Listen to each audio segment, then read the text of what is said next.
iterambere kuko byagomba kugenda. Abo basirikare nabo bahisemo kuba bicanyi, yewe baranakomeza bajya muri FDL rwamanywa ubu nibyo kibamo, baramaze gukora jenoside mu Rwanda bayikomereza hanze.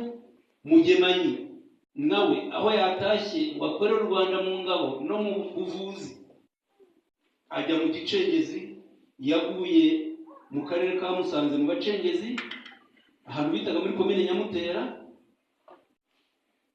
Igitero cy'Abacengezi bateye ku ngabo z'u Rwanda, icyo gihe bafite n'uburyo bihinduranyaga, bajyaga mu mirima bagahinga bambaye ikanzu, bambaye ijipo, abagabo n'abasore bambaye amajipo. Mugemanyi noneho babona ingabo zitambutse bakazirasa, barasa abasirikare nabo bakibaza amasasu avuye, bakaza bagasanga ariho arava muri babahinzi bambaye amajipo kandi ari abagabo, ari abasore. Mugemanyi bamusanze mwabo ngaho yambaye ijipo muri komine Nyamutera, mabyumva, yambaye ijipo aho kugira ngo azakorera igihugu agenda avure. Umuntu wize kuvura ariho arigisha abaturage kwica. Abo bantu rero nibo ndabahingiro zifatika, kuko nibo cyangwa se abemera ibitekerezo nk'ibyabo nibo bakomeza kubishyira mw'abo bana. Hari imiryango yabo, hari inshuti zabo zitaritandukanya nabo n'iyo myumvire, ngo bagire imyumvire mizima, bagire imyumvire yubaka, bagire imyumvire ikwiye.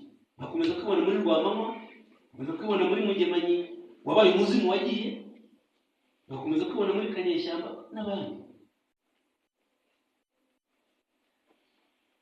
Iyi komine nanone ikomokamo abantu bari mu zindi nzego nyinshi rwose z'igihugu, bari abanyamakuru, harimo umwe mu bayoboraga wari umuyobozi wa radiyo Rwanda. Radiyo Rwanda yagize uruhare nayo mu gukangurira abaturage kwitandukanya, ikigisha abahutu ko bagomba kwitandukanya n'abatutsi, bakajya ukwabo, ko abatutsi ari abanzi b'u Rwanda, ko abatutsi ari inyangarwanda. Uwo ni wo murongo wa radiyo Rwanda. Icyo gihe radiyo Rwanda guhera muri 90 kugeza 94 yavuga radiyo Rwanda ntabwo mvugo y'imfubyi, yayoborwaga n'umuntu uvuka muri aka karere, muri iyi komine witwa Frodouard Ntawukura. Ni wari umuyobozi w'ibiganiro wa porogaramu wa gahunda za radiyo Rwanda. Nimva yigisha ibyo byose, biramenyeka rero uyu murage mubi cyane abo bantu bakuru basize, kandi aribo bari barize, aribo bari barinjijuke nkeya z'aka karere, z'iyi komine, z'iyi mirenge itatu by'umwihariko niho mbabwira aha turi. Yakoze jenoside, yari atuye Gikondo, nawe arahunga aragenda, ariko ibitekerezo byabo n'abo basize biracyakomeza kumunga abantu.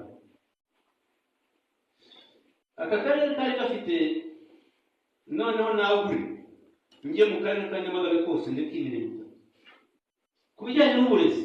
Murabona ko dushoje urugerero, mwebwe murangije amashuri yisumbuye, murangije imyuga, muzakomeza kaminuza, muzakomeza amashuri makuru, muzakomeza IPRC n'andi, mugende mubenye ubwenge mu bahanga, kubera ko igihugu cyabahaye ubwo buryo, cyabahaye ubwo bushobozi. Igihugu cyabakiye amashuri, kandi amashuri mwinjiramo nta vangura.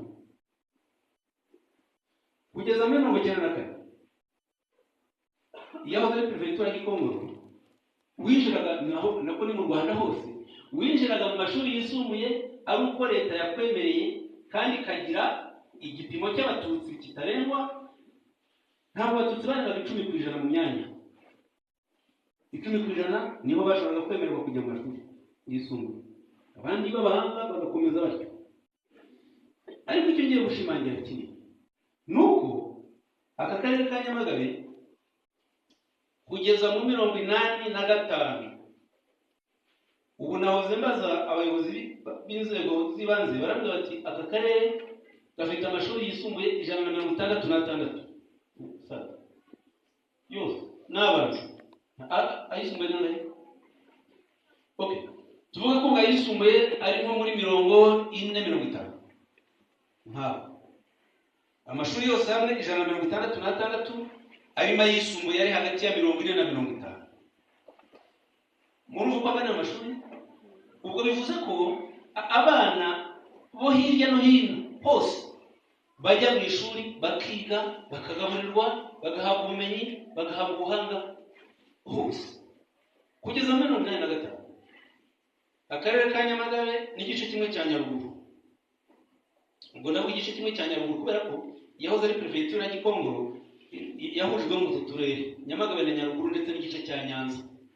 Igice cya Nyanza harimo umurenge wa Nyagisozi yahoze ari komine Rukondo, iyo ari muri Gikongoro.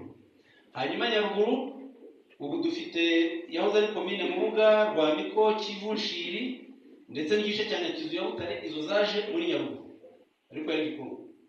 Ufate rero Nyaruguru, Nyamagabe, igice cya Nyanza n'igice cya Nyaruguru, mwumva ko ari uturere tune bari bafite kugeza muri 1985 amashuri yisumbuye 6. Nako kugeza muri 1985 yari 3 yaje nyuma ngiye kubabwira. Kugeza muri 1983 yari amashuri yisumbuye 3. Irya mbere ryo ku Kigeme hiryanga ryari ry'abakobwa. Irindi Kibeho. Irya gatatu Runyombye. Ngayo amashuri yisumbuye perefegitura yose uturere tune yari afite muri 1985. Igihumbi kimwe 1985. Nyuma yabwo nibwo bafunguye andi mashuri 3, Kaduha, Bigugu na Bishyiga. Ubwo abaye 6. Kugeza muri 1994 perefegitura ya Gikongoro ifite amashuri yisumbuye 6 gusa kuri komine 13. Izo komine 13 zizi umutwe. Komine z'igihugu cyose za kera ndazizi. Za muri perefegitura nazikubwira cyangwa